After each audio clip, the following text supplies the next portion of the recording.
कोतवाल गली में आग लग गई, कई इमारतें जलकर राख हो गई इस आग में और फायर ब्रिगेड ने आग पर काबू पा लिया। स्थानीय लोगों की मदद से आग पर काबू पाया गया। तो अनंतनाग से ये बड़ी खबर आपको बता रहे हैं, जहां पर कोतवाल गली में आग लग गई और इस दौरान कई इमारतें जलकर राख हो गई और स्थानीय लोगों की मदद से और फायर ब्रिगेड ने आग पर काबू पाया। और इसी खबर पर फोन लाइन पर हमारे सहयोगी मुदस्सिर हैं। मुदस्सिर, आग लगने का क्या कारण था और जान माल का कितना नुकसान हुआ?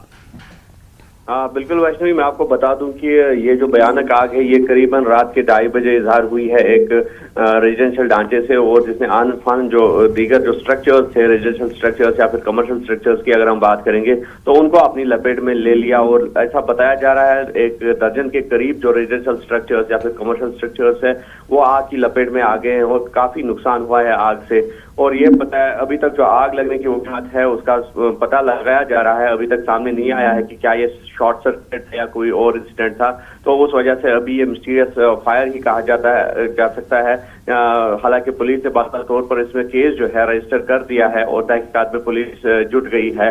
और जो ही ये आग लग गई तो लोकल्स जो थे वहां के, तो उन्होंने फौरी तौर पर जो फायर ब्रिगेड है उनको इतला की। तो फायर ब्रिगेड अमला वहां पर पहुंचा तो जो स्थानीय लोग थे तो उनके सहयोग से आग पर फौरी काबू पा लिया गया। हालांकि जो इलाका है मेहमान मोहल्ला और कोतवाल गली का एरिया है तो काफी गुंजान आबादी वाला इलाका है, वहां पर जो स्ट्रक्चर्स है वो काफी गुंजान है। तो उस वजह से जो नुकसान है वो ज्यादा उठाना पड़ता है। फायर ब्रिगेड या फिर लोकल लोग जो है बर वक्त कार्रवाई अमल में नहीं लाते। तो मैं आपको बता दूं कि लगातार जो गुज़श्ता 2 या 3 वर्षों की अगर हम बात करेंगे तो अनंतनाग में आग की वारदात जो है लगातार रोनुमा हो रही है।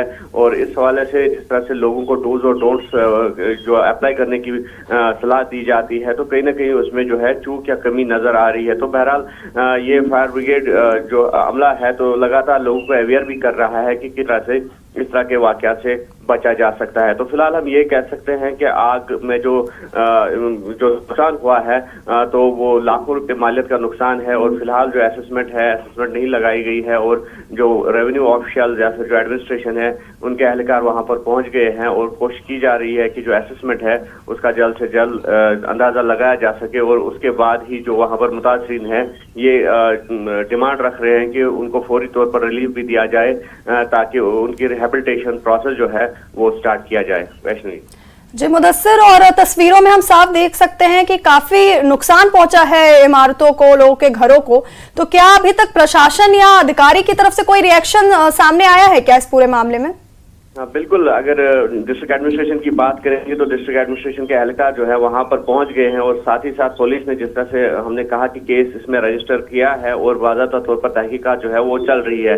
और जो एडमिनिस्ट्रेशन के एहलकार है, जो अफसर्स है वो भी वहां पर पहुंच गए हैं और जो आग से नुकसान हुआ है तो उसका असेसमेंट लगाने के लिए जो है सरगर्म हो चुके हैं जो एहलकार हैं। और ये कोशिश की जा रही है कि जल्द से जल्द असेसमेंट लगाया जाए। और फिलहाल जिस तरह से हमने कहा कि 1 दर्जन के करीब जो स्ट्रक्चर्स है वो आग से तबाह हो हैं और लगभग 10 के करीब जो फैमिलीज है वो भी अफेक्ट हो गई है। और जो आग मुतासरीन है यानी कि फायर विक्टिम्स हैं तो उनको रिहेबिलिटेट या फिर उनको भरपूर मुआवजा देने की कोशिशें भी जो है वो की जा रही है। और फिलहाल जो है असेसमेंट लगाया जाएगा और इब्तिदाई तौर पर कुछ रिलीफ जो है वो वागजार किया जा सकता है। लेकिन अभी इस हवाले से प्रशासन से कोई जो है स्टेटमेंट सामने नहीं आई है।